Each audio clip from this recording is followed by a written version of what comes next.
तो ये है अपना 16 साल का प्रिंस वेन, जिसे एक दिन अपने फादर के बीमार पड़ने पर राजगद्दी सौंप दी जाती है, जिसकी वजह से उसे किंगडम में काफी पहचान मिल गई और उसे एक जीनियस के नाम से बुलाया जाने लगा, क्योंकि वैन अपने इस जीनियस दिमाग का यूज करके बड़े से बड़े राज्य को अपने घुटनों पर ले आता और बिना अपना कोई लॉस के हर एक जंग जीत लेता। लेकिन किसी को भी इन सब के पीछे वैन का असली मकसद नहीं पता था, क्योंकि असल में वो तो बस जैसे तैसे करके अपने किंगडम को ही बेचकर भागना चाहता है।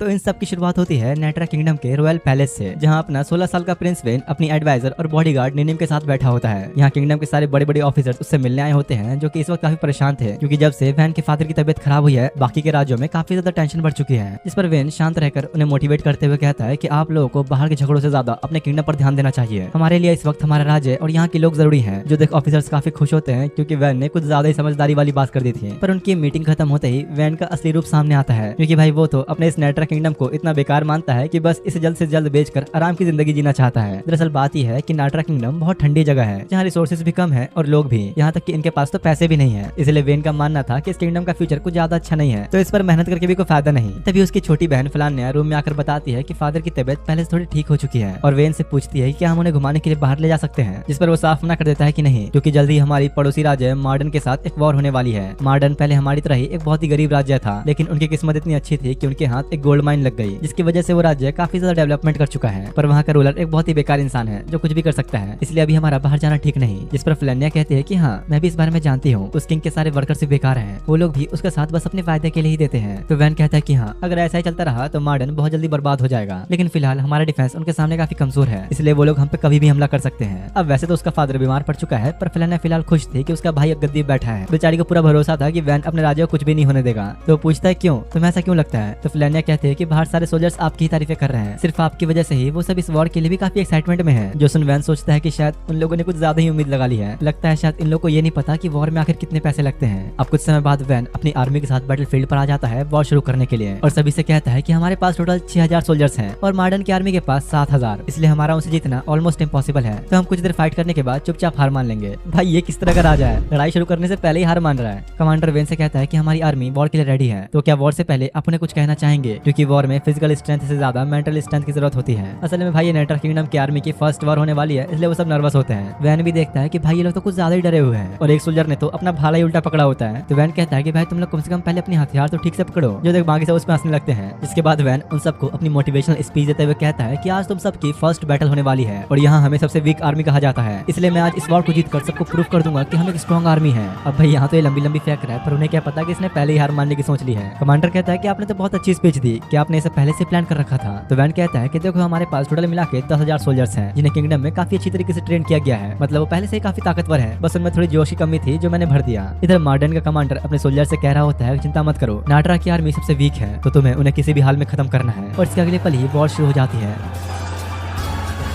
कमांडर और वैन ये देख के बहुत हैरान होते हैं कि यहाँ तो नाट्रा की आर्मी ही मार्डन की आर्मी पे भारी पड़ती जा रही है। कमांडर कहता है कि लगता है आपकी स्पीच काम कर गई, ये लोग तो कुछ ज्यादा ही जोश में आ चुके हैं। अब तभी कुछ देर पहले का सीन दिखाया जाता है, जहाँ बैंड्रल एम्पायर से उनके पास आई थी और वैन ने उसे अपनी मदद के लिए बना लिया था। दरअसल भाई वैन ने बैंड्रल से एम्पायर के सपोर्ट और अपने सोल्जर्स को ट्रेन करवाने के लिए कहा था, जिसके लिए वो पता नहीं कैसे मान भी गई थी। जिसके बाद जाके नाट्रा के सोल्जर्स को इंपीरियल आर्मी से ट्रेनिंग मिली, जिसकी वजह से उन्हें बहुत ही स्ट्रॉन्ग वेपन्स और आर्मर भी मिले। वैन इधर खुश हो रहा होता है कि तभी एक सोल्जर आके उन्हें बताता है कि मार्डन की आर्मी हमें भारी पड़ रही है। जो सुन कमांडर वैन को समझाता है कि भले ही हमने अपनी आर्मी को अच्छी ट्रेनिंग और वेपन्स दिए, पर वो पहली बार इस तरह की जंग लड़ रहे हैं, इसलिए हमारा इस वॉर को जीतना सच में मुश्किल होने वाला है। वैन भी थोड़ा परेशान होता है, क्योंकि अगर ये बात मार्डन के कमांडर को पता लग गई तो उनके लिए बहुत बुरा होगा। वहीं दूसरी तरफ वो कमांडर अपने सोल्जर से कहता है कि हम दोनों तरफ से नाट्रा की आर्मी को कवर कर लेंगे और फिर सीधा जाके उनके लीडर पे अटैक करके इस वॉर को जीत लेंगे। और इसके बाद वो कमांडर खुद अपनी आर्मी के साथ वैन पर अटैक करने के लिए आगे बढ़ जाता है, और जैसे ही वैन उनको अपनी तरफ आता हुआ देखता है, माउंटेन्स की तरफ भागना शुरू कर देता है। मार्डन का कमांडर कहता है कि हमसे डर के भाग रहा है, जल्दी से पकड़ना होगा। लेकिन तभी पहाड़ों के ऊपर से निनिम बहुत ही सारे सोल्जर्स के साथ आ जाती है। जो देख वैन कहता है कि मार्डन की आर्मी सच में बहुत बेवकूफ है, और अगले ही पल निनिम के साथ सारे सोल्जर्स मार्डन की आर्मी पे हमला करने शुरू कर देते हैं, और उन्हें आपस में उलझा हुआ देखकर निनिम भी हमला कर देती है और जाकर मार्डन के कमांडर का एक हाथ ही काट देती है, और उनसे कहते हैं कि अब तुम लोग की हार मान लेने में ही भलाई है, जिंदा बच जाओगे।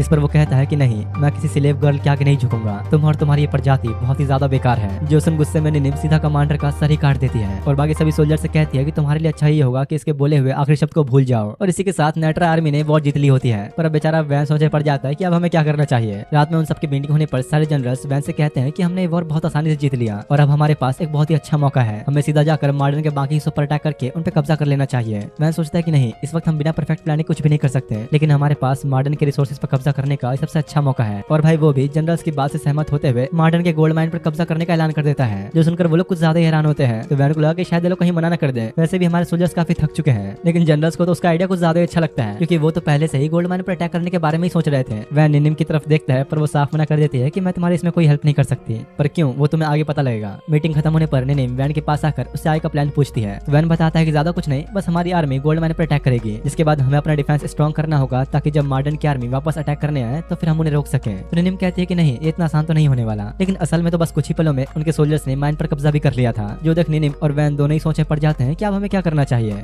सुबह होने पर अब निनिम वैन के रूम में उसे उठाने आती है जहाँ वो सो रहा था। जो देख निनिम सोच रही होती है कि पता नहीं किस तरह के सपने देख रहा होगा। उठने के बाद वैन निनिम से कहता है कि हमारी आर्मी ने ऑलरेडी गोल्ड माइन पर कब्जा कर लिया है, तो मॉडर्न इसे लेने जरूर आएगा। इसी बीच वैन से मिलने गोल्ड माइन का माइनर वहाँ आता है, जो वैन को एक रिपोर्ट दिखाता है, जिसे देखकर वो कुछ ज्यादा हैरान हो गया, क्योंकि माइन के अंदर का सारा गोल्ड ऑलरेडी खत्म हो चुका है। जो देख भाई वैन के तो सारे सपने ही टूट जाते हैं। दूसरी तरफ बेचारा मॉडर्न का किंग अपनी इस हार से बहुत ही गुस्सा था और अपने जनरल्स को डांट रहा होता है कि आखिर ये क्या है, नाटरा किंगडम ने हमारी गोल्ड माइन पर भी कब्जा कर लिया और हम कुछ नहीं कर पाए। तो तभी उनमें से एक कहता है कि आप चिंता मत करिए, हम गोल्ड माइन वापस लेकर रहेंगे, क्योंकि इस बार हमारी आर्मी के साथ नया कमांडर डेविड होगा और उसके साथ साथ 3000 सोल्जर्स भी। जो सुन दूसरा कहता है कितने सारे सोल्जर्स को वहाँ एक साथ भेजना हमारे लिए सही नहीं होगा। इस पर वो जनरल बताता है कि अगर हमने माइन को जल्दी से जल्दी वापस नहीं लिया तो बाकी के राज्य भी उसे हथियाना शुरू कर देंगे, इसलिए हमें अगले एक हफ्ते के अंदर ही उसे वापस लेना होगा। इधर अपना वैन बेचारा सपना टूटने की वजह से उदास बैठा होता है। तो निनिम कहती है कि तुम्हें इस तरह आलसी नहीं होना चाहिए, हमें अभी बहुत सारे काम करने हैं। तो वैन कहता है कि और क्या करूं मैं, बहुत जल्द मॉडर्न भी अपनी बड़ी सी आर्मी के साथ हम पर अटैक करने के लिए आएगा, इसलिए हमारे लिए ठीक यही होगा कि हम इस जगह को छोड़कर भाग जाएं। तो निनिम मना करने के बजाय उल्टा उसकी बात पर हाँ कर देती है कि हाँ चलो ठीक है। पर सबसे बड़ी दिक्कत तो ये थी कि अगर वो लोग इस जगह को छोड़कर चले गए तो सिर्फ उनकी ही नहीं बल्कि पूरे नाटरा किंगडम की ही बेइज्जती होगी। तो निनिम पूछती है कि आखिर तुम अब क्या करोगे। तो वैन कहता है कि देखो, उस माइनर ने रिपोर्ट सिर्फ हमें दी थी, तो इसका मतलब कि माइन खाली है ये सिर्फ हमें ही पता है, तो हम बड़े आराम से ही मॉडर्न से इस माइन के बदले अच्छे खासे पैसे ले सकते हैं। निनिम कहते हैं कि मतलब मॉडर्न को तुम ये खाली माइन बेचोगे। तो वैन कहता है कि हाँ, इतनी मेहनत के बाद कुछ तो प्रॉफिट बनना ही चाहिए।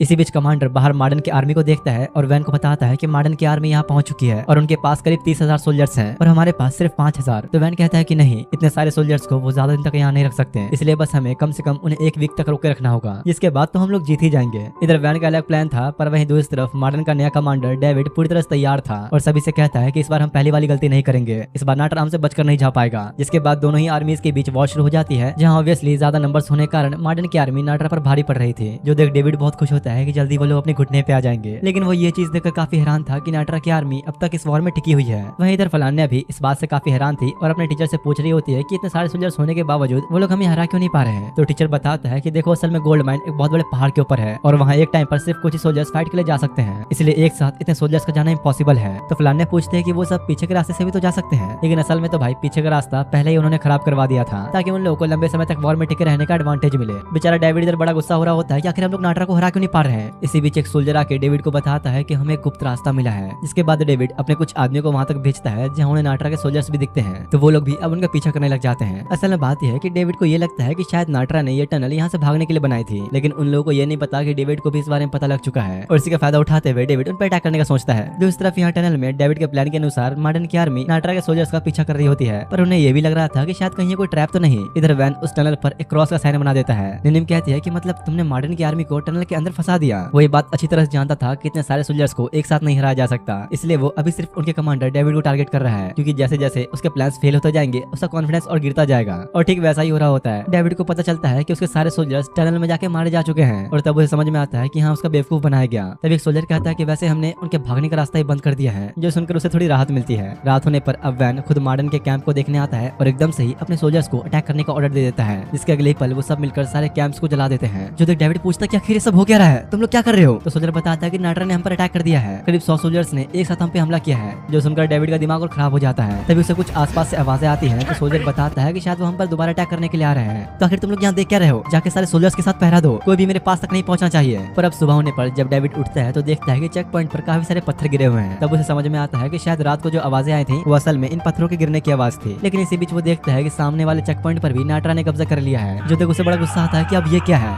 इधर अपना वैन तो भाई बड़ा खुश होता है क्योंकि उसका प्लान बिल्कुल परफेक्ट तरीके से काम कर रहा था। निनिम कहती है कि वैसे अब हमारे पास काफी सारे रिसोर्सेज हैं, हमारे सोल्जर्स भी पहले से काफी जोश में आ चुके हैं, लेकिन पता नहीं क्यों मार्डन की तरफ से अटैक होने कम हो गए हैं। क्या वो सब वापस जाने वाले हैं? तो वैन कहता है कि नहीं, इतना बड़ा लॉस होने के बाद वो लोग खाली हाथ वापस तो नहीं जाएंगे, लेकिन हाँ शायद कुछ दिन बाद हार मान के वापस जा सकते हैं। लेकिन निनिम यहाँ रह रहकर काफी बोर हो चुकी थी और वापस जाना चाह रही होती है। इसी बीच एक सोल्जर आके वैन को बताता है कि मार्डन की आर्मी के कुछ लोग आपसे मिलना चाहते हैं। जिसके बाद जब वो लोग उससे मिलने आते हैं तो बताते हैं कि हम लोग यहाँ पर नेगोशिएशन के लिए आए हैं, मुझे डेविड ने भेजा है और जो भी आपसे कहना है वो सब उसने मुझे बताया है। और नेट्रा के सोल्जर्स की बेइज्जती करते हुए कहता है कि लोग तो कितने बेवकूफ हैं, उन्हें तो ढंग से लड़ना भी नहीं आता। वो वैन से कहता है कि सिर्फ कुछ शर्तों पर ही हम नेट्रा पर दोबारा अटैक नहीं करेंगे। सबसे पहला तुम्हें इस जगह को छोड़ना होगा, दूसरा तुम अपने सारे वेपन्स और रिसोर्सेज यहीं पर छोड़ के जाओगे, और तो और तुमने जो भी गोल्ड यहाँ से लिया है तो वो भी यहीं छोड़ना होगा, और तीसरा तुम्हें बिना परमिशन के लिए हमारे एरिया में आने के लिए फाइन देना होगा। जो सुनने के बाद वैन समझ जाता है कि जरूर यहाँ पर सरेंडर करने के लिए कहने आया है और साफ मना कर देता है कि नहीं, हम इन शर्तों को नहीं मानने वाले। इस पर वादी बाकी उसे कहता है कि तुम्हारा किंग तो सच में बहुत बेवकूफ है, इसकी जगह किसी और को बैठा दो, वही अच्छा रहेगा। और जाते जाते निनिम को देखकर वैन से कहता है कि तुम्हें इस रेन गर्ल से दूर रहना चाहिए, कोई भी नोबल इन्हें अपने पास नहीं रखता, इससे उनकी बहुत बेइज्जती भी होती है। वो निनिम के बारे में कुछ ज्यादा ही बुरा भला बोलने लगा था, जो सुनकर वैन को बहुत ही गुस्सा आता है और उससे पूछता है क्या तुम्हें ये सब तुम्हारे कमांडर ने बोलने को कहा है? तो वो कहता है कि हाँ। तो वैन कहता है कि ठीक है, अपने कमांडर को कह दो चुप कर रहने के लिए, कुछ भी हो सकता है। इधर डेविड अलग ही परेशान होता है क्योंकि उन्हें यहाँ 3 हफ्ते हो चुके थे और अब ज्यादा बिना कुछ सोचे अपनी आर्मी को सीधा नेट्रा के ऊपर अटैक करने का ऑर्डर दे देता है। और जब एक बार दोबारा से उसने हमला करना शुरू कर दिया था तो बहुत ही खुश हो रहा होता है। चलो अच्छा है, अब नेट्रा हमारे मामले में टांग नहीं अड़ाएगा। तभी इसी बीच 2 सोल्जर्स उसके कैंप में आ जाते हैं। डेविड पूछता है तो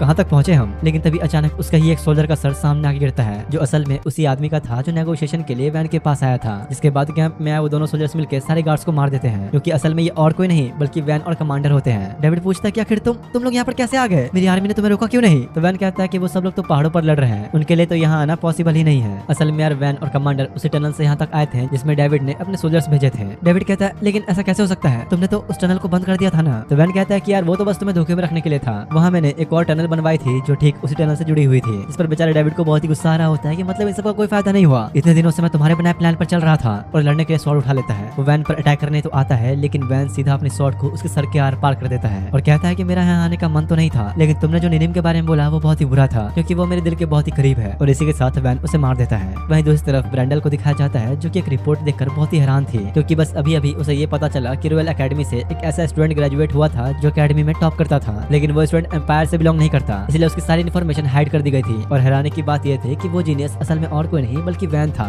लेकिन एम्पायर नहीं चाहता था कि किसी को भी ये बात पता लगे, क्योंकि इससे उन पे ही काफी बुरा असर पड़ता। इसलिए फिलहाल वैन के जीनियस दिमाग के बारे में कोई नहीं जानता। इधर भाई वॉर जीतने के बाद अपने वैन की पार्टी शार्टी चल रही होती है। निनिम कहते हैं कि मुझे तुमसे कुछ बात करनी है। तो दोनों अब बालकनी में जाते हैं, जहाँ निनिम बताती है कि वैसे तो अब मार्डन ऑलरेडी हार चुका है। वॉर हारने के साथ साथ मार्डन ने अपना किंग भी खो दिया, क्योंकि उन्होंने अपने आधे सोल्जर्स माइन में भेज दिए थे। तो मौके का फायदा उठाकर कार्विल ने मार्डन पर अटैक कर दिया, जिसकी वजह से वो लोग कार्विल की इतनी बड़ी आर्मी के सामने जरा भी नहीं टिक पाए। इसलिए अब तुम उस माइन को मार्डन को नहीं बेच पाओगे। जो सुन वैन और उदास हो जाता है कि अब ये क्या नई मुसीबत है, कि तभी निनिम उसे एक रिपोर्ट दिखाती है, जिसे देखकर बहुत ही खुश होता है, क्योंकि अभी भी माइन के काफी अंदर थोड़ा सा गोल्ड बचा हुआ है। और क्योंकि उन्होंने पिछली बार बस ऊपर ऊपर से देखा था, इसलिए उन्हें कुछ नहीं मिला था, तो कम से कम अब इस गोल्ड से उन्हें थोड़ा बहुत प्रॉफिट तो हो ही जाएगा। वैन कहता है कि चलो अच्छा है, मैं ये खुशखबरी सारे सोल्जर्स को देता हूँ और इसके बाद तो मैं मस्त आराम करने के लिए कहीं दूर चला जाऊंगा। वो खुश होकर जा ही रहा होता है कि तभी निनिम उसे रोकते हुए बताती है कि अभी तुम्हें बहुत सारे काम करने हैं, हमें एक नया सिविल बजट बनाना होगा, और तो और फिलहाल कई कंट्रीज के एम्बेसडर्स भी तुमसे मिलना चाहते हैं, इसलिए तुम अभी फ्री तो बिल्कुल भी नहीं हो। जो सुन बेचारा और उदास हो जाता है कि भाई कब निकलूंगा मैं यहाँ से। इसी बीच वैन के कुछ सालों पहले का एक छोटा सा फ्लैशबैक दिखाया जाता है, जहाँ वो अकेडमी में अपने दोस्तों के साथ बैठा था। उनमें से एक बंदा जिसका नाम ग्लेन होता है, वो बताता है कि हमने स्मगलर्स को पकड़ लिया। जोएल कहते हैं कि आज तो हम बच ही गए, हम वहाँ से इसलिए भाग पाए क्योंकि लोगों ने पहले से ही हमारे लिए एक रास्ता बना रखा था। तो वैन सभी को बताता है कि असल में लोवेल का ही प्लान था, पर वो ये नहीं चाहता कि लोवेल अब ऐसे और जानलेवा रिस्क ले, इसलिए उसे मना करता है कि तुम ग्रेजुएट होने के बाद प्लीज ये सब काम छोड़ देना। तो वो कहते हैं कि नहीं, मैं तो नहीं बदलूंगी और ग्रेजुएट होने के बाद तुमसे मिलने जरूर आऊंगी। कुछ देर बाद जब वैन की नींद खुलती है तो वो निनिम को अपने सपनों के बारे में बता रहा होता है कि मैंने आज अपने स्कूल के दोस्तों को देखा, पता नहीं वो लोग अभी कहाँ होंगे और क्या कर रहे होंगे। तो निनिम बताती है कि वैसे आज हमारे राज्य में एम्पायर की प्रिंसेस आ रही है, तो इस खुशी के मौके पर हमें उनका अच्छे से वेलकम करना होगा। वैन कहता है कि हाँ, वो शायद हमारे साथ अलायंस बनाने के लिए आ रही है, क्योंकि एम्पायर के किंग की डेथ हो चुकी है और उसके तीनों बेटे गद्दी के लिए आपस में ही लड़ रहे हैं। अब इसके कुछ देर बाद वैन और बाकी लोग इंपीरियल प्रिंसेस का वेलकम करते हैं और उनका बटलर आगे आते हुए वैन से कहता है कि हम यहाँ पर प्रिंसेस का मैरिज प्रपोजल लेके आए हैं। तो प्रिंस कहते हैं कि रहने दो, आगे मैं संभाल लूंगी। जिसके बाद वो सभी के सामने अपना फेस दिखाती है, जो देख वैन तो बहुत ही ज्यादा हैरान होता है, क्योंकि इंपीरियल प्रिंसेस और कोई नहीं बल्कि लोवेल ही थी।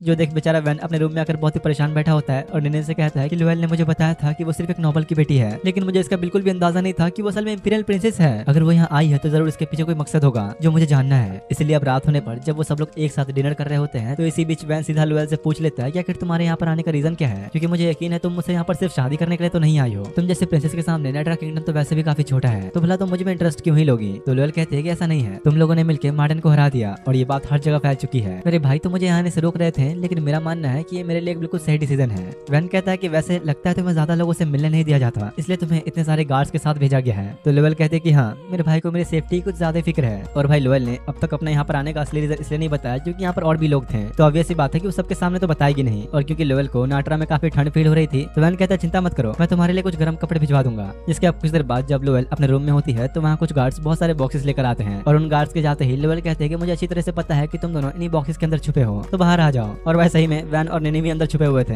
वैन पूछता है कि यार इसे कैसे पता चला। निनिम कहती है कि बेवकूफ, इतने सारे बॉक्सेस देखकर तो किसी को भी शक हो जाएगा। तो वैन कहता है ठीक है, अगली बार मैं खिड़की से आऊंगा। अच्छा, लेकिन मैं तुम्हें ऐसा नहीं करने दूंगी। उन दोनों को ऐसे बातें करते हुए देख लोएल खुश हो जाती है और वैन से कहती है कि मुझे ये देख के बहुत अच्छा लगा कि तुम दोनों एक साथ हो। वैसे हाँ, मैं बताना भूल गया, पर निनिम भी वैन और लोएल की स्कूल फ्रेंड है, पर फिर भी वो लोएल की रिस्पेक्ट करते हुए उसे प्रिंसेस कह रही होती है। तो लोएल मना करते हुए कहते हैं कोई बात नहीं, तुम मुझे मेरे नाम से बुला सकती हो। तीनों आपस में बातें कर रहे होते हैं कि एकदम से ब्रेंडल आ जाती है, जैसे लोएल एम्पायर से अपने साथ लेकर आई थी और उससे कहती है कि अगर कोई मेरे बारे में पूछना है तो उसे कहते ना मैं सो चुकी हूँ, और चली जाती है। तो वैन लोएल से पूछता है क्या तुमने कुछ दिनों पहले ब्रेंडल को यहाँ इन्फॉर्मेशन इकट्ठा करने के लिए भेजा था। तो लोएल बताती है कि असल में ब्रेंडल फॉरेन अफेयर्स में काम करती है, इसलिए मैंने उसे अपने अंडर रख रखा है क्योंकि मुझे पता है कि इससे मुझे काफी फायदा होगा। पर अब ज्यादा टाइम वेस्ट न करते हुए वैन एक बार दोबारा उससे पूछ लेता है कि आखिर तुम्हारे यहाँ पर आने का रीजन क्या है। तो लोएल कहती है कि तुमने तो देखा ही है, किंग के मरने के बाद मेरे तीनों भाई इस पोजीशन के लिए आपस में ही लड़ रहे हैं, इसलिए मैं चाहती हूँ कि हम दोनों ही मिलकर एम्पायर पर अटैक करें। इस पर वैन पूछता है कि मतलब तुम चाहती हो कि मैं तुम्हें एम्परर बनने में हेल्प करूँ, लेकिन नेट्रा तो खुद एक बहुत ही छोटा किंगडम है, तुम्हें इससे कोई फायदा नहीं होगा। लोएल कहते हैं कि देखो तुम भी अच्छी तरह से जानते हो कि एम्पायर तुम्हारे इस राज्य को बस एक ही बार में खत्म कर सकता है, लेकिन इस वक्त वो आपस में ही लड़ रहे हैं, इसलिए तुम्हारे पास अभी हमारे साथ जुड़ने का ये बहुत ही अच्छा मौका है। असल में यार बात यह है कि अभी कोई और राज्य एम्पायर की हेल्प नहीं कर रहा, इसलिए लोएल खुद बारी बारी अपने दोस्तों के पास जाकर उनसे हेल्प मांग रही है। जो सुनने के बाद वैन थोड़ा सोचता है कि मुझे क्या करना चाहिए, तो आखिर में वैन मान ही जाता है। पर कमरे से बाहर निकलने के बाद वैन निनिम को बताता है कि अभी तक इसने हमें अपना असली मकसद नहीं बताया। मुझे ऐसा लग रहा है कि लोएल यहाँ इसलिए आई है क्योंकि नाटरा में जल्दी कुछ वेपन्स आने वाले हैं, लेकिन अभी मुझे सिर्फ इस बात पे शक है, कंफर्म नहीं कह सकता। तभी सामने से ननाकी आकर निनिम से कहती है कि फ्लाना ने तुम्हें बुलाया है, और भाई ननाकी असल में फ्लाना का बॉडीगार्ड है। जिसके आप कुछ देर बाद निनिम फ्लाना से मिलने जाती है, जहाँ वो उसे कहती है कि जल्दी मेरे भाई की प्रिंसेस लोएल के साथ शादी होने वाली है, लेकिन मुझे हमेशा लगता था कि मेरा भाई तुमसे ही शादी करेगा क्योंकि तुम दोनों शुरू से ही साथ हो। तो निनिम मना करती है कि देखो ये पॉसिबल नहीं है क्योंकि मैं एक फ्लेम हूँ और सोसाइटी मुझे कभी एक्सेप्ट नहीं करेगी, भले ही वैन मुझे पसंद करता हो, लेकिन अगर उसने मुझे शादी के लिए कहा तो मैं इसे अच्छा अपनी जान लेना पसंद करूंगी। जो उसमें फ्लाना बहुत डर जाती है। तो निनिम आप बात को थोड़ा बदलते हुए कहते हैं कि तुम्हें अपनी पढ़ाई पर ध्यान देना चाहिए, अभी जल्दी तुम्हारे एग्जाम्स आने वाले हैं, तो तुम्हें पढ़ने के लिए अपने भाई के पास जाना चाहिए। तो फ्लाना निनिम को भी साथ चलने के लिए कहने लगती है, तो वो कहती है कि नहीं, मुझे कहीं और जाना है। और निनिम को भाई कहीं और नहीं लोएल से मिलने आना था, और वहाँ ब्रेंडल भी होती है, जहाँ वो उन दोनों से उनके अकेडमी की लाइफ के बारे में पूछती है। तो लोएल बताती है कि दरअसल हमारे ग्रुप में हम तीनों के अलावा ग्लेन और स्टैंक नाम के 2 और बंदे थे, हम सभी अकेडमी में काफी फेमस भी थे, लेकिन एक दिन जब किसी स्टूडेंट ने निनिम के फ्लैम होने पर उसकी इंसल्ट की थी तो वैन ने उसे लड़ाई में बुरी तरह मार के हराया था। तो निनिम कहते हैं कि हाँ सही कहा, लेकिन साथ ही लोएल के पीछे भी काफी सारे नोबल्स पड़े रहते थे, और उनमें से जो सबसे ज्यादा लोएल को पसंद करता था वो अंकल का बेटा था, जो लोएल को बहुत सारे गिफ्ट भेजा करता था। लोएल कहते हैं कि हाँ वो मेरे पीछे ही पड़ा हुआ था, मुझे उसने काफी सारे गिफ्ट भेजे, शायद उसे अभी ये बात पता होगी कि मैं यहाँ आई हूँ। अब भाई ये एंकल कौन है इसके बारे में तुम्हें वैन से पता लगेगा, जहाँ वो अपनी बहन से पूछ रहा होता है कि क्या तुम्हें एम्पायर के बारे में पता है। तो फ्लाना बताते हैं कि हाँ मैंने पढ़ा था कि काफी सारे किंगडम्स एक साथ मिलकर एम्पायर बने थे। तो वैन कहते हैं कि चलो ठीक है, आज मैं तुम्हें एंकल के बारे में बताऊंगा, जिसे अब तक का सबसे बड़ा धोखेबाज कहा जाता है। असल में हुआ ये था कि जब सालों पहले साउथ के सारे नेशंस पर एम्पायर ने कब्जा कर लिया था, तो वो ईस्ट के देशों को भी अपने अंडर लेना चाहता था, लेकिन जब ये बात ईस्ट वालों को पता चली तो उन्होंने मिलकर एम्पायर के खिलाफ एक अलायंस बना ली, और सिर्फ इस अलायंस की वजह से ही एम्पायर उन्हें पूरी तरह खत्म नहीं कर पा रहा था। लेकिन तब एंजेटल का किंग एम्पायर की हेल्प करने लगा, जिसकी सपोर्ट की वजह से एम्पायर को वक्त और ताकत मिली, और उसके साथ मिलने की वजह से ही एम्पायर ने ईस्ट के सारे राज्यों को एक एक करके खत्म कर दिया, और जो भी नोबल्स एम्पायर के खिलाफ थे उन सबको ही सजा दी गई। इसी वजह से एंगेटल और एम्पायर के बीच अच्छा रिलेशन भी बन गया। लेकिन किंग के मरने के बाद अब उसके बेटे उस गद्दी के लिए लड़ रहे हैं। भले ही वो लोग एज में वैन से बड़े हैं, लेकिन सच में बहुत बेवकूफ हैं। वो पूरी तरह अपनी आर्मीज पे ही डिपेंड करते हैं। वैन ये सब बता ही रहा होता है कि तभी एक गार्ड आके उसे बताता है कि हमें कुछ वेपन्स मिले हैं जो शायद किसी बाहर के राज्य से आए हैं, क्योंकि ऐसे वेपन्स हमारे किंगडम में तो नहीं बनते। तो सुन वैन कहता है कि मुझे लगा ही था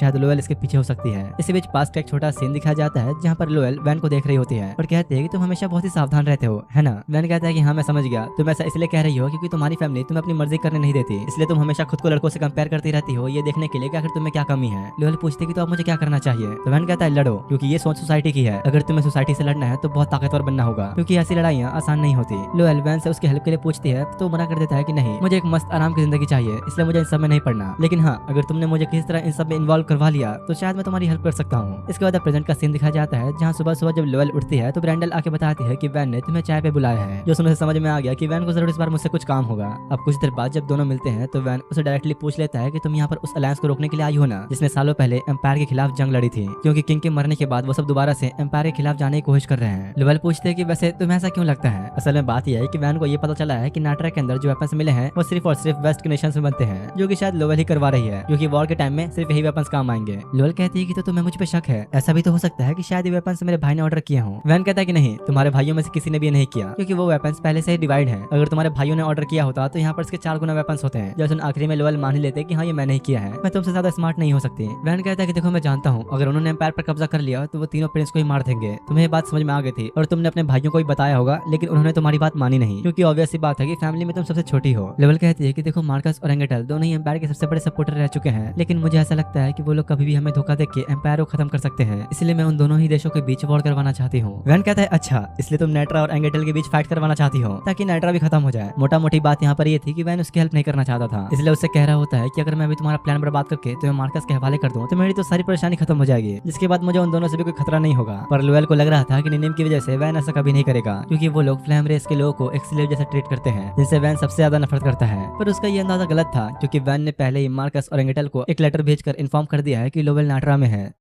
इस पर लोएल कहती है कि तुम्हें अब तो मजबूरी में मेरी हेल्प चाहिए ही होगी, क्योंकि वो दोनों ही किंगडम जल्दी नाटरा पर अटैक करने के लिए आएंगे। वैन कहता है कि नहीं, ऐसा नहीं होने वाला। पर इसी बीच निनिम आकर उसे बताती है कि एंगेटल का प्रिंस खुद यहाँ आया है और इस प्रिंस का नाम होता है गिराड। वैन जब उससे मिलने जाता है तो वो उसे लोएल के बारे में बताने के लिए शुक्रिया करता है और बताता है कि यहाँ मैं प्रिंसेस लोएल को अपनी फीलिंग्स बताने के लिए आया हूँ। तो वैन कहता है कि ठीक है, आज रात हम आराम से चीज पे बात करेंगे। तो इस तरफ गिराड का फादर गुस्सा हो रहा होता है कि मेरा बेटा कितना बड़ा बेवकूफ है, उसकी वजह से हमारा एम्पायर पर अटैक करने का प्लान फेल हो सकता है। तो उसके पास खड़े एक आदमी कहता है चिंता मत करिए, सब कुछ सही जा रहा है, बस अब सब कुछ वैन के एक्शन पे डिपेंड करता है। इधर वैन बेचारा सोच रहा होता है कि प्यार में तो लोग सच में अंधे हो जाते हैं, पर कोई प्रिंस इतना बेवकूफ कैसे हो सकता है कि बिना किसी सिक्योरिटी के एक दूसरे किंगडम में ही घुस जाए। साथ ही वह निनिम भी गुस्से में होती है, क्योंकि उसे गिराड बिल्कुल भी नहीं पसंद और पूछती है कि एंजेटल का प्रिंस तो खुद यहाँ आ चुका है, तो क्या अब एंजेटल हम पे अटैक नहीं करेगा। तो वैन कहता है कि नहीं, मुझे ऐसा नहीं लगता, लेकिन हाँ हम उसका यूज करके रिबेलियंस के सच का पता लगा सकते हैं। और यहाँ रिबेलियंस का मतलब वो देश जो एम्पायर को खत्म करना चाहते हैं। निनिम को तो नहीं लग रहा था कि लोएल गिराड से शादी करेगी, पर वैन का मानना था कि लोएल अपने मकसद को पूरा करने के लिए कुछ भी कर सकती है। उसने सब कुछ पहले प्लान कर लिया होगा, क्योंकि ऑब्वियस बात है कि उसे एम्पायर को भी बचाना है और वहाँ की एम्पायर भी बनना है। पर अब भाई बात तो ये भी थी कि अगर उन लोगों ने एम्पायर का साथ दिया तो उनके पीछे काफी अच्छा पॉलिटिकल सपोर्ट भी रहेगा। इधर लोएल ब्रेंडल से कह रही होती है कि मैं खुद गिराड के पास जाकर उसे सच पता करूंगी, अगर मैंने उसे रेबेलियंस का सच बता दिया तो शायद वो हमारा साथ दे सकता है। लेकिन ब्रेंडल को लग रहा था कि अगर उन्हें गिराड का सपोर्ट मिल भी गया तो भी जीतना मुश्किल है। तो लोएल कहती है कि बस इसलिए तो मुझे वैन की हेल्प चाहिए। इधर वैन को भी यकीन होता है कि लोएल अपने सारे हथकंडे अपनाएगी, लेकिन मैं उन्हें कभी भी एम्पायर के खिलाफ वॉर में नहीं भेजूंगा। पर इस बात का अंदाजा लोएल को भी हो चुका था और कहती है कि मुझे अच्छी तरीके से पता है कि वैन हमें सोल्जर्स नहीं देगा, वो हमारे खिलाफ ही गिराड का यूज करना चाहेगा, लेकिन मैं उसका प्लान फेल करके रहूंगी।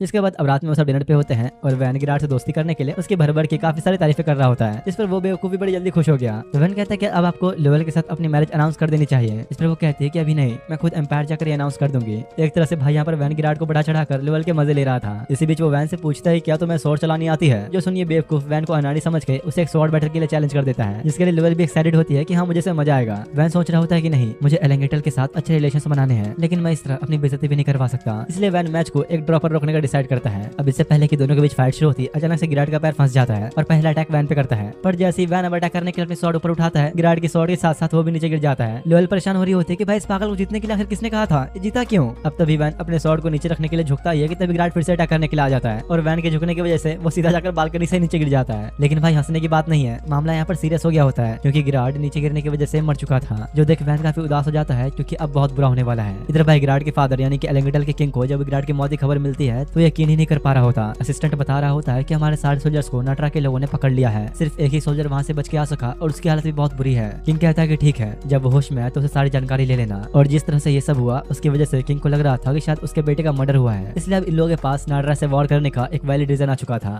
अब तभी उसके पास वैन का भेजा हुआ लेटर पहुंचता है जो उसने काफी पहले भेजा था। प्रिंसेस लोएल को रिबेलियन के बारे में सब कुछ पहले ही पता चल गया था, इसलिए उसने मौका देख के गिराड को रास्ते से हटवा दिया। तो इस तरफ यहाँ ब्रेंडल भी खतरे को भांपते हुए लोअल से कह रही होती है कि आपको वापस एम्पायर चले जाना चाहिए, यहाँ आप बिल्कुल भी सेफ नहीं हो। जो सुन लोअल उसे गले ही लगा लेती है क्योंकि उसे पहले किसी ने कभी ऐसा नहीं कहा और कहती है कि नहीं, मुझे एम्पायर की कोई गद्दी नहीं चाहिए, मैं सिर्फ अपने होमलैंड को बचाना चाहती हूँ और इसके लिए मैं कुछ भी करने को तैयार हूँ। इधर वैन बेचारा बैठा इस बात की पॉसिबिलिटी निकाल रहा होता है कि अगर किसी किंग का बेटा किसी दूसरे किंगडम में जाके मारा जाए तो फिर क्या होगा। निनिम कहते हैं कि ऑब्वियस सी बात है, किंग इसे मर्डर मानेगा। तो वैन और परेशान हो जाता है क्योंकि वो तो बस गिराड और लोअल को करीब लाना चाहता था, पर सब कुछ बिगड़ गया। एलेंगेटल अब उन पे कभी भी हमला कर सकता है। तभी एक गार्ड आके उन्हें बताता है कि प्रिंसेस आपसे मिलना चाहती है। वैन समझ जाता है कि जरूर लोअल इस मौके का फायदा उठाएगी, पर होता यहाँ पर कुछ और ही है। उल्टा वो वैन से कह देती है कि मैं सरेंडर कर रही हूँ। जो सुन वैन भी बहुत हैरान था। लोअल कहते हैं कि आप मैं एम्पायर नहीं बनना चाहती, मैं सिर्फ अपने एम्पायर को बचाना चाहती हूँ, तो क्या तुम इसमें मेरी हेल्प करोगे। अब वैन भी मान गया होता है, जिसके बाद वो सभी लोग अपना प्लान बनाना शुरू करते हैं। वैन बताता है कि एंजेटल के पास 4000 सोल्जर्स हैं, पर कोई कमांडर नहीं है और जो उन्हें लीड करेगा वो भी एक बेवकूफी है। तो लोअल कहते हैं कि हाँ, उनके पास ज्यादा रिसोर्सेज भी नहीं है, इस चीज का हम फायदा उठा सकते हैं। लेकिन वैन के लिए बड़ी प्रॉब्लम वॉर नहीं था, बजट था, क्योंकि उसके पास फिलहाल बस अपने 500 सोल्जर्स भेजने का ही बजट है, क्योंकि मॉडर्न के साथ हुई वॉर में उन्होंने पहले अपने काफी सारे सोल्जर्स खो दिए हैं। तो वैन कहते हैं चिंता मत करो, जैसे पहले हम प्लान बनाया करते थे उसी तरह कोई ना कोई प्लान बना ही लेंगे। जिसके बाद दिखाया जाता है कि वैन सीधा गिराड के फादर यानी किंग से मिलने पहुंच जाता है। दरअसल वो यहाँ पर समझाने आया था कि हम कोई फाइट करना नहीं चाहते, हमें बस समझौता करना है। लेकिन भाई ऑब्वियस सी बात है कि किंग का खुद का एक बेटा मरा है, तो वो शांति से समझौता तो करेगा नहीं। वैन कहता है कि तुम्हारा बेटा तो ऑलरेडी मर चुका है, तो क्या तुम उसके चक्कर में और लोगों को मरवाना चाहते हो, हमें बैठकर एक बार बात कर लेनी चाहिए। इधर जब किंग के असिस्टेंट को ये बात पता लगती है कि वैन उनके किंगडम में आया है, तो पूछता है कि आखिर उसके साथ कितने लोग आए हैं। तो गार्ड कहता है कि बस 5। जो सुन उसे लगता है कि वैन से बदला लेने का ये अच्छा मौका है। इधर वैन किंग को बता रहा होता है कि प्रिंसेस को ऑलरेडी ही तुम्हारे रेबिलियन के प्लान के बारे में पता लग गया है। जो सुन वो घबरा जाता है। वैन कहता है कि देखो, अगर तुम्हें बचना है तो इस प्लान के सारे प्रूफ दे दो, हम एम्पायर को बता देंगे कि तुम्हारे बेटे ने रेबिलियन के साथ ही प्लान किया था और इस बीच तुम फंस गए। किंग समझ जाता है कि वैन उसके बेटे को फंसाना चाह रहा है, जिस पर वैन कहता है कि देखो, इस बात से आपको फर्क नहीं पड़ता, वो पहले ही मर चुका है। तो किंग कहता है कि ठीक है, मुझे सोचने के लिए थोड़ा वक्त चाहिए। तो अब वैन जब तक टाउन घूमने के लिए बाहर निकलता है, लेकिन अचानक इसी बीच उसे काफी सारे लोग घेर लेते हैं। जो देख वो भी मामला समझ गया था और कहता है कि अब तो लड़ना ही पड़ेगा। दूसरी तरफ किंग अपने बेटे ग्रेव के पास खड़ा कसम खा रहा होता है कि मैं उसे बदला लेकर रहूंगा, और बाहर आके सोल्जर्स को ऑर्डर दे देता है कि जाओ वैन को खत्म कर दो। इधर वो भी उन सभी से फाइट करने में लगा ही होता है, जहाँ उसे भी समझ में आ गया था किंग के असिस्टेंट आउल को पहले से पता लग गया था कि वो लोग इस रास्ते से ही आने वाले हैं। अचानक तभी आउल पीछे से अटैक करने आता है, पर वैन किस तरह बच गया। वैन कहता है कि तुम शायद सेवेस्ट के स्पाई हो, जिसने किंग को रेबिलियन के ट्रैप में फंसाया है। जो सुन आउल हैरान होता है कि आखिर इसे सब कैसे पता। आउल को लग रहा था कि वैन इधर की लड़ाई में उलझ के रह जाएगा और उधर वो सारा प्रूफ डिस्ट्रॉय करवा देगा। इस पर वैन कहता है कि तुम्हें क्या लगा, मैं इतना बेवकूफ हूँ जो सिर्फ कुछ लोगों के साथ यहाँ आऊंगा। तब इधर फलाना के बॉडीगार्ड ननाकी को दिखाया जाता है, जो गार्ड्स को मारकर प्रूफ को बचा लेता है। वैन ने खतरे को पहले ही भांप लिया था, इसलिए वो उसे भी साथ लेकर आया। आउल डर के मारे भागने ही लगा कि तभी वैन उस पर कुनाई से अटैक करता है और कहता है कि इसमें काफी सारा पॉइजन था। जिससे वो काफी घबरा गया और मौके का फायदा उठाते हुए वैन उसका हाथ ही काट डालता है। जिस पर वो पूछता है कि आखिर तुम लोग कब से ऐसे वेपन्स का यूज करने लगे, लेकिन असल में तो कुनाई में कोई पॉइजन था ही नहीं। एक तरह से भाई वैन ने यहाँ पर उसकी जान बख्श दी थी, इसलिए वो जैसे तैसे अपने साथियों को लेकर भाग जाता है। वैन कहता है जाने दो, हमें अभी बहुत जरूरी काम करने हैं। दूसरी तरफ किंग अपने गार्ड्स के साथ वैन पर अटैक करने के लिए आ रहा होता है। जो देख वैन कहता है कि अब हम प्लान बी यूज करेंगे, और प्लान बी से उसका मतलब भागने का प्लान था।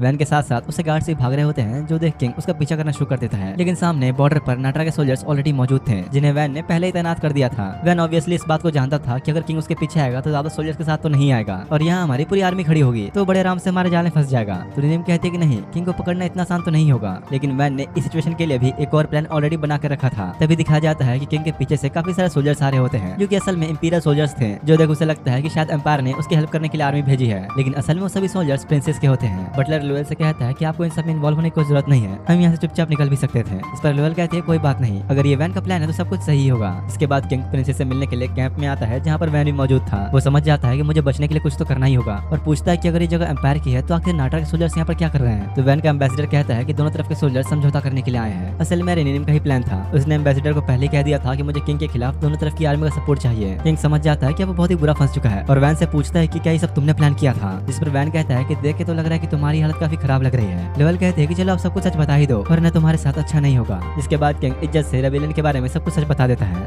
इसके आप कुछ देर बाद का सीन दिखाया जाता है, जहाँ पर लोअल निनिम को शुक्रिया कर रही होती है और बताती है कि अब हमें वापस जाना होगा। तो निनिम पूछती है क्या तुम वैन के साथ क्या हुआ मैरिज प्रपोजल तोड़ दोगी। तो लोअल कहते हैं कि हाँ, एम्पायर की हालत को देखते हुए मेरे लिए यही करना सही होगा। लेकिन निनिम इस बात को अच्छी तरह जानते थे कि लोअल को वैन पसंद है, जिसमें वो काफी शर्मा गई और कहते हैं कि हाँ, मेरे दिल में उसके लिए कुछ फीलिंग्स तो है, लेकिन मैं उसे कभी बता नहीं पाई। कुछ देर बाद अब जब लोअल वैन के साथ बैठी होती है तो उसे कहता है कि अब सब कुछ सॉल्व हो गया, तो यहाँ से तुम सब कुछ मैनेज कर ही लोगी। लोअल पूछते हैं कि आखिर तुमने एंगेटल में जाकर इतना रिस्क क्यों लिया, तुम वहाँ अपना कोई स्पाई भेज सकते थे या फिर उन्हें टॉर्चर करके सच निकलवा सकते थे। तो वैन कहता है कि हाँ, मैंने भी इस बारे में सोचा था, लेकिन मैं चाहता था कि तुम खुद अपनी आंखों से देखो कि तुम आखिर क्या क्या कर सकती हो। जो सुन लोअल को अकेडमी कुछ बातें याद आने लगती हैं, जब वैन ने उसे कहा था कि अगर तुमने मुझे किसी तरह इन सब में घसीट लिया तो मैं तुम्हारी हेल्प जरूर करूंगा, और वैन ने भी वही किया, अपना वादा निभाया। और वहाँ से जाते वक्त वो निनिम और वैन के बारे में सोच रही होते कि आखिर ये लोग कितने वक्त से साथ हैं। लोग निनिम को बुरा भला कहते हैं, उसके बारे में क्या क्या सोचते हैं, लेकिन वैन हमेशा से उसके साथ है, इसलिए वो चाहती थी कि कि वैन और निनिम हमेशा साथ रहें। अगले दिन दिखाया जाता है कि वैन और निनिम कार्विन की तरफ जा रहे होते हैं, क्योंकि असल में उन्हें कार्विन के किंग ने इनवाइट भेजा है। पर वैन को वहां जाना बिल्कुल भी पसंद नहीं, क्योंकि वहां उन्हें और भी ज्यादा मुसीबतें ही मिलेंगी। साथ ही वह निनिम ने स्पेशली वहां जाने के लिए अपने बाल काले कर लिए होते हैं, क्योंकि वहां के लोग फ्लैम को बिल्कुल भी पसंद नहीं करते। तो वैन कहता है कि ये क्या किया, मुझे तुम्हारे व्हाइट बाल ज्यादा पसंद थे।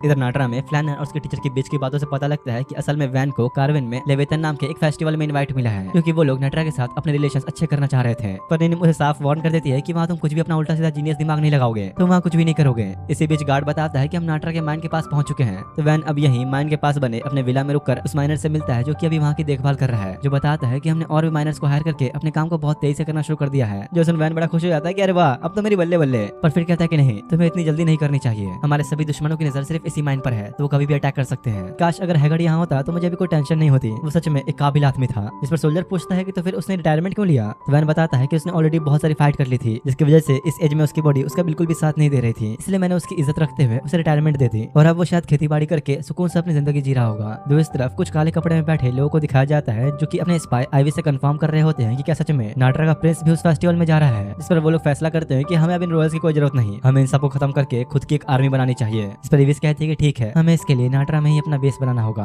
और तभी इधर रास्ते में जंगलों के बीच ही कुछ असैसिन्स वैन के ऊपर अटैक कर देते हैं, जो देख उसे गार्ड उसे लड़ने में लग जाते हैं और उसे भागने के लिए कहते हैं। तो निनिम जल्दी से कैरेज को लेकर दूसरी तरफ भागने लगती है, लेकिन बीच रास्ते में वो टूट जाता है, जो देख वो असैसिन्स काफी खुश होते हैं। तो निनिम कहती है कि मैं नहीं रोकती हूँ, तुम यहाँ से जाओ। और वैन साफ मना कर देता है कि मैं कहीं नहीं जाने वाला, हम दोनों मिलकर लड़ेंगे। लेकिन तभी अचानक कुछ लोग आकर उन असैसिन्स को दूर से ही मार देते हैं, जो असल में कार्विन के सोल्जर्स थे। तो वैन उन्हें अपना नाम बताते हुए कहता है कि मुझे तुम्हारे प्रिंस से मिलना है, मुझे ले चलो। जिसके बाद उन्हें बेस पर ले जाया जाता है, जहाँ एक लड़की आते हुए कहती है कि आप ही नाटरा के प्रिंस हो क्या। बताते हैं कि प्रिंस की हालत बहुत खराब है, कार्विन के किंग ने उनका चेहरा जला दिया। जेनो वैन से पूछते कि आखिर तुम लोग कहाँ जा रहे थे, और जैसे ही वैन उसे फेस्टिवल ऑफ स्पिरिट्स के बारे में बताता है जहाँ लोग जा रहे थे, तो जेनो अपनी स्वॉर्ड निकालते हुए कहते हैं कि मेरे पास और कोई रास्ता नहीं, तुम्हें मरना होगा। लेकिन तभी भाई थोड़ी देर बाद दिखाया जाता है कि वैन और जेनो मस्त आराम से बात कर रहे होते हैं। पीछे बैठा गार्ड कह रहा होता है कि प्रिंस तो सच में जीनियस है, उन्हें हर मुश्किल से मुश्किल सिचुएशन से बाहर निकलना आता है। असल में भाई कुछ देर पहले हुआ ये था कि जब जेनो ने उसे मारने के लिए अपनी स्वॉर्ड उठाई थी, तो वैन ने उससे पूछा था कि आखिर तुम्हें मुझे मारकर क्या मिलेगा। जिस पर वो कहते हैं कि ज्यादा कुछ नहीं, पर इससे मैं तुम्हारे और कार्विन के बीच बनने वाले अलायंस को तोड़ सकती हूँ। वैन कहता है कि हो ही नहीं सकता, तुम सिर्फ 2000 सोल्जर्स के साथ 20,000 को कभी नहीं हरा सकती। मेरे पास तुम्हारे लिए एक फायदे का सौदा है, तो हम मिलकर काम कर सकते हैं। तुम अपने कुछ सोल्जर्स को मेरे साथ कार्विन भेज दो, ताकि मैं ये पता लगा सकूं कि आखिर कार्विन के लोगों ने मुझ पर हमला क्यों किया। तो जेनो पूछते हैं कि तुम्हें कैसे पता कि वो कार्विन के लोग थे। तो वैन कहता है कि भाई तो मुझे उसके बारे में ज्यादा पता नहीं है, इसलिए मुझे कुछ लोग चाहिए जिसके साथ मैं वहाँ जा सकूं, और तो और वहाँ होली लाइट्स भी होंगे, तो मैं उनसे बात करके उनसे भी हेल्प ले सकता हूँ। जो सुन जेनो बात मान लेती है, पर फिर भी कहती है कि मैं तुम पे इतनी आसानी से विश्वास नहीं कर सकती। तो वैन कहता है कि देखो हम ट्रस्ट किसी पे तभी कर सकते हैं जब उसे तोड़ने का चांस बहुत ही ज्यादा हो। जिसके बाद वो सब लोग टेस्टोरिया पहुंच जाते हैं, जो कि असल में कार्विन का कैपिटल है। वो लोग एक जगह रुकते हैं जहाँ वैन उन्हें अपना प्लान बताता है कि मैं सबसे पहले कार्विन के किंग से एक्लम के साथ मिलने जाऊंगा। हम बस 2 लोग वहाँ जाएंगे और निनिम को इधर सारी जानकारियां इकट्ठा करने का काम करना होगा। और वैन जेनो को भी निनिम के साथ मिलकर काम करने के लिए कहता है। जिसके बाद वैन और सगार्ड एक्लम कार्विन के कमांडर के साथ किंग से मिलने के लिए जा रहे होते हैं। और जैसे ही वो पहले से पहुंचे, गार्ड अपनी स्वॉर्ड निकालने लगता है। तो वैन रोकता है कि नहीं, अभी लड़ने का सही वक्त नहीं है, हमें यहाँ दिमाग से काम लेना होगा, जरा से भी गलती हमारी जान ले सकती है। वैन नोटिस करता है कि कमांडर के साथ वाले सोल्जर के हाथ पर चोट लगी थी, और क्योंकि जिसने कुछ समय पहले उन लोगों पर अटैक किया था उसके हाथ पर भी एक एरो लगा था, तो इसलिए वैन को शक होता है कि शायद ये वही सोल्जर है, पर फिलहाल उसके पास कोई प्रूफ नहीं। जिसके बाद अब दोनों किंग से मिलने पहुंचते हैं, जो वैन को देखकर काफी खुश होता है और कहता है कि फाइनली तुम आ गए, मैं तुमसे काफी टाइम से मिलना चाहता था। वो वैन को एक प्राइवेट रूम में ले आता है और कहता है कि चलो हम यहाँ पर आराम से बैठ के बातें करते हैं। दूसरी तरफ यहाँ जेनो किसी आदमी को देखकर बहुत ही गुस्से में आ गई थी और उसे मारने के लिए हमला करने जा ही रही होती है कि तभी निनिम आके उसे रोक लेती है। निनिम कहती है कि तुम्हें पता भी है तुम किसे मारने जा रही थी। तो जेनो बताती है कि हाँ, उस आदमी का नाम होलोनी है, उसने ही हमें धोखा दिया, जिसकी वजह से मार्डन कार्विन से हार गया था, इसलिए उसका मरना भी जरूरी है। तो निनिम शांति से उससे पूछती है कि क्या तुमने इस वॉर में अपने किसी फैमिली मेंबर को भी खोया है। जिस पर जेनो बताते हैं कि हाँ, मेरी फैमिली भी उसी वॉर में मारी गई और इसके पीछे की वजह वही आदमी है। तो निनिम बताती है कि असल में होलोनी ने मार्डन को धोखा दिया था कार्विन का विश्वास जीतने के लिए, और भले ही जेनो उसे भी मारना चाहती है, लेकिन सबसे बड़ी दिक्कत यह है कि वैन अभी उनके इलाके में है। अगर जेनो ने कुछ भी किया तो वो मुसीबत में फंस सकता है, और वो भी ये बात मान ही लेती है। दूसरी तरफ यहाँ किंग वैन को एक हॉल में लेकर आता है, जहाँ पर होली लाइट्स के काफी सारे मेंबर्स बैठे हुए थे। यहाँ सभी को वैन के बारे में बताता है, पर वैन उन्हें देख के काफी हैरान था और सोचता है कि आखिर ये लोग यहाँ पर क्या कर रहे हैं, ऐसे तो मेरा प्लान पूरा बिगड़ जाएगा।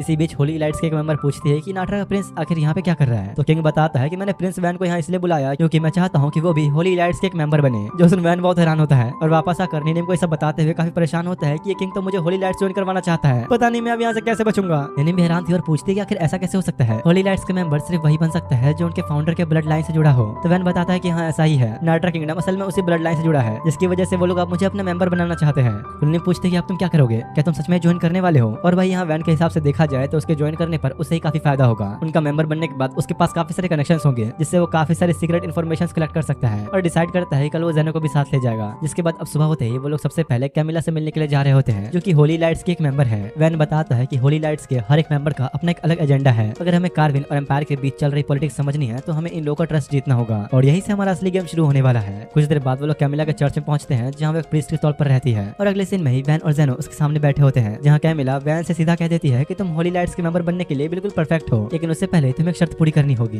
वैन के पूछने पर कैमिला कहती है कि मैं जानती हूँ तुमने मॉडर्न की आर्मी को हराकर वहाँ के लोगों को उनके बेकार किंग से आजादी दिलाई है। जो सुन वैन मनी मन सोचता है कि नहीं, ये सच नहीं है। कैमिला कहती है कि देखो तुमने कार्विन के साथ मिलकर मॉडर्न को हराया, लेकिन मॉडर्न के कुछ लोग अभी भी जिंदा हैं, इसलिए हम चाहते हैं कि वो सब के सब कार्विन का हिस्सा बन जाएं। जो मना करेगा उन्हें खत्म कर दिया जाएगा और उनकी डेड बॉडीज पूरे एम्पायर में दिखाई जाएंगी, ताकि सबको यकीन हो सके कि मॉडर्न आजाद है, उनका बुरा वक्त खत्म हो चुका है। कैमिला जेनो को थोड़ा परेशान देख उससे पूछते हैं कि तुम ठीक तो हो ना? तो कहते हैं कि हाँ मैं बिल्कुल ठीक हूँ और वैन बस उसकी बातें सुनकर बिना कुछ बोले चुपचाप चला जाता है। कैमिला आउल से पूछती है कि तो तुम्हें क्या लगता है सब कुछ सही रहेगा? हाँ, अगर कोई चालबाजी नहीं की तो सब कुछ सही होना चाहिए। असल में आउल वही है जिसने कुछ दिनों पहले वैन पर अटैक किया था, जो होली एलिट्स का स्पाई है। दूसरी तरफ हमें निनिम को दिखाया जाता है, जो कि कार्विन के कमांडर और होलेनी पर नजर रखे हुए थे, जिससे उसे ये पता लगता है कि उन दोनों ने मिलकर वैन को मारने का प्लान बनाया है। जो सुन वो भी बहुत हैरान होती है। वहीं इधर आउल कैमिला से पूछते हैं कि क्या आप सच में प्रिंस वैन को होली लाइट्स का मेंबर बनाना चाहती हैं? हाँ क्यों नहीं, वो मॉडर्न को पूरी तरह से खत्म करने में हमारी काफी हेल्प कर सकता है। लेकिन आउल का मानना था कि वैन जरूर कोई धोखेबाजी करेगा और उनके लिए ही खतरा बनेगा। तो कैमिला कहती है कि नहीं, फिक्र छोड़ दो, अब वैसे भी बहुत देर हो चुकी है, वो कुछ नहीं कर पाएगा। इधर सीना वापस नाटरा में आता है, जहाँ फ्लान ने अपने टीचर से पूछ रही होती है कि आखिर कार्विन कैसा किंगडम है, जिस पर वो बताता है कि कार्विन अपने ब्लड लाइन को लेकर बहुत ही सीरियस है। वहाँ की कास्ट सिस्टम को इतनी अहमियत दी जाती है कि अगर वहाँ कोई नीची कास्ट का हुआ तो उसे हमेशा एक स्लेव की तरह ट्रीट किया जाता है, यहाँ तक कि बहुत से स्लेव्स को तो मार भी दिया जाता है। तो इस तरफ यहाँ वैन को सब बता देती है कि कैसे कमांडर और होलेनी मिलकर तुम्हें मारने का प्लान बना रहे हैं। तो वैन बताता है कि मैंने भी होली लाइट्स के बारे में काफी सारी इन्फॉर्मेशन इकट्ठा कर ली है। असल में कार्विन ने मॉडर्न के खिलाफ वॉर में हमारी हेल्प इसलिए की थी क्योंकि उन्हें मॉडर्न का गोल्ड मैन चाहिए था, और क्योंकि यहाँ का किंग खुद वॉर करना नहीं चाहता था, इसलिए उसने होली लाइट्स का सहारा लिया और साथ ही उन्हें भी अपना इसमें फायदा दिखा, इसलिए उन्होंने किंग का साथ दिया। लेकिन जब हम सभी ने मॉडर्न को हराकर उनके माइंड पर कब्जा कर लिया तो कार्विन की किंग को टेंशन होने लगी कि उसे वो सोना मिल भी पाएगा या नहीं, और सिर्फ इसी वजह से ही उसने वैन को होली लाइट्स के मेंबर बनने के लिए इनवाइट किया, ताकि वो उनका एहसान माने और उन्हें भी गोल्ड मैन का हिस्सा दे। मतलब भाई यहाँ पर जो भी छोटी से छोटी चीज हो रही है वो भी किसी न किसी का प्लान ही है। इसी बीच जेनो रूम में आते हुए कहती है कि मैं भी तुम्हारे साथ किंग से मिलने चलूंगी। तो वैन मना करता है कि नहीं, मैं अभी तुम्हें किंग को मारने नहीं दे सकता, जिस पर वो मना करती है कि नहीं, मैं उसे मारना नहीं चाहती, बस उसे मिलना चाहती हूँ। लेकिन वैन बिना किसी वजह के उसे ले नहीं जा सकता था और कहता है कि फिलहाल मैं तुम्हारी किसी बात पे ट्रस्ट नहीं कर सकता। भूल गए क्या, तुमने ही तो कहा था ट्रस्ट की वैल्यू तभी होती है जब उसके टूटने के चांस सबसे ज्यादा हो। जो सुन वैन उसे कुछ देर तक देखता है और मान जाता है।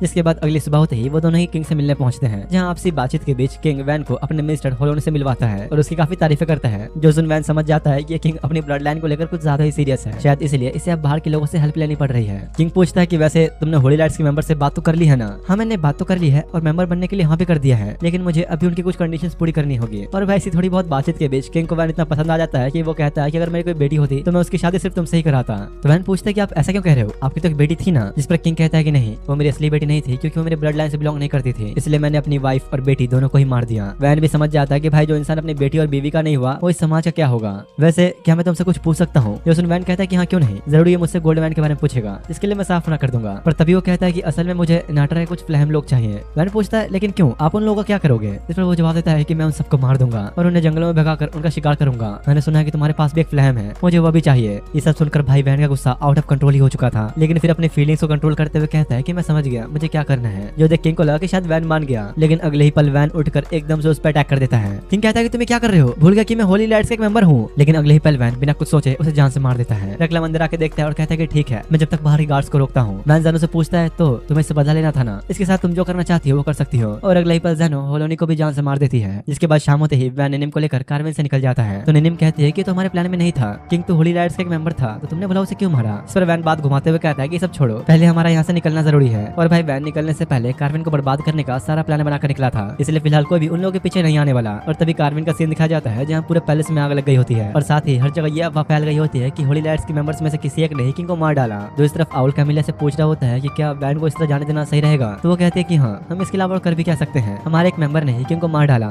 जिससे अब कार्विन काफी कमजोर हो चुका है। मैं ये सब देखकर खुश तो बहुत हूँ, पर मैं भी इसका हिस्सा नहीं बन सकती। इसी बीच इधर निनिम को एक लेटर मिलता है जिसमें लिखा था कि नाटरा के सभी सोल्जर्स वैन के खिलाफ हो चुके हैं और इसलिए उनके लिए अब सारे बॉर्डर्स भी बंद हो चुके हैं। जो सुन वैन कहता है कि हाँ ये तो होना ही था। कमांडर हैगर के जाने के बाद सबको ऐसा लगने लगा है कि वो अपनी मर्जी चला सकते हैं। रेक्लम आके बताता है कि पहाड़ों का रास्ता कुछ चट्टान गिरने की वजह से बंद हो चुका है और उसे ठीक होने में करीब 10 दिन लगेंगे। इस पर वैन कहता है कि नहीं, हम वक्त नहीं गवा सकते, हमें तुरंत ही नाइट्रा के लिए निकलना होगा। और निनिम से कहता है कि मुझे ज़ेनो से कुछ जरूरी बात करनी है तो तुम उसे लेकर आओ। अगले दिन कार्विन का कमांडर लेबर्ट अपने सोल्जर्स के साथ जंगल में वैन को ढूंढ रहा होता है। थोड़ी दूरी पर ही उन रास्ते में काफी सारा सामान मिलता है क्योंकि वैन और बाकियों ने यहीं पर रात गुजारी थी। जो देख उसे यकीन हो गया कि वो ज्यादा दूर नहीं गया होगा, हमें उसका पीछा करना चाहिए। अब उसी रास्ते पर जब लोग आगे बढ़ते हैं तो उन सभी को एक आर्मी दिखती है। जो देख लेबर्ट भी सोचे पड़ गया कि आखिर किस किंगडम की आर्मी है, क्योंकि फिलहाल उनके पास कोई झंडा नहीं था। लेकिन इसी बीच उनके पीछे से एक और आर्मी आ जाती है, मतलब वो लोग बुरी तरह फंस चुके हैं। तो लेबर्ट सभी से कहता है कि रुको मत, हमें लड़ते हुए आगे बढ़ना होगा। दूसरी तरफ आइविस एक पेड़ पे खड़ी कह रही होती है कि प्रिंस वैन तो हमारे जाल में फंस ही गया। ये ट्रैप असल में बिछाया गया था वैन के लिए, इसलिए आइविस को ऐसा लग रहा होता है कि वैन उसमें फंस चुका है। पर भाई वो तो आराम से खड़े सब देख रहे होते हैं। पर फिलहाल वैन के अलावा यहाँ पर किसी को भी कोई अंदाजा नहीं था कि आखिर यहाँ पर चल क्या रहा है। तो वैन बताता है कि ये सब नाइट्रा के रेबिलियंस हैं जो हमारे लिए बॉर्डर्स को ब्लॉक करके बैठे थे, इसलिए मैंने भी चालाकी से काम लेते हुए कार्विन को इस ट्रैप में फंसा दिया। निनिम कहती है कि अब तो रास्ता साफ है, हमें निकल जाना चाहिए। इस पर वैन मना कर देता है कि नहीं, हम इन रेबिलियंस को खत्म करे बिना नहीं जाएंगे।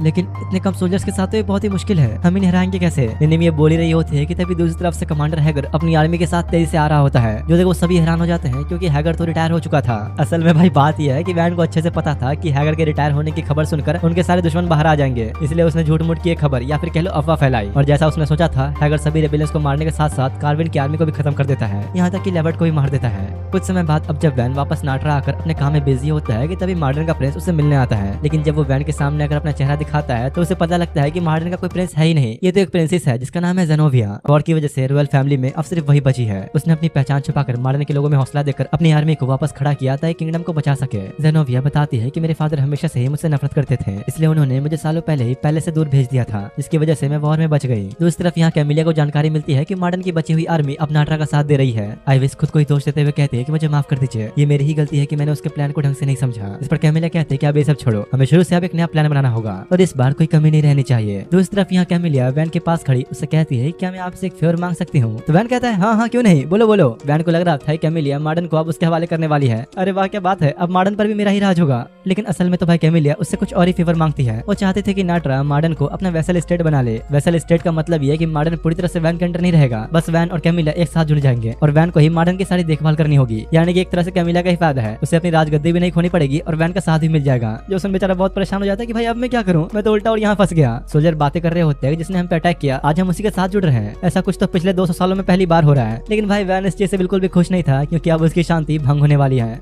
और बस यहीं पर इस वीडियो का पार्ट 1 एंड होता है। अगर तुम लोगों को यानी में थोड़ा बहुत भी अच्छा लगा तो एक लाइक करते हुए जरूर जाना। इसका अगला पार्ट चाहे तो उसके लिए कमेंट जरूर कर देना। बाकी मिलते हैं अगली वीडियो में।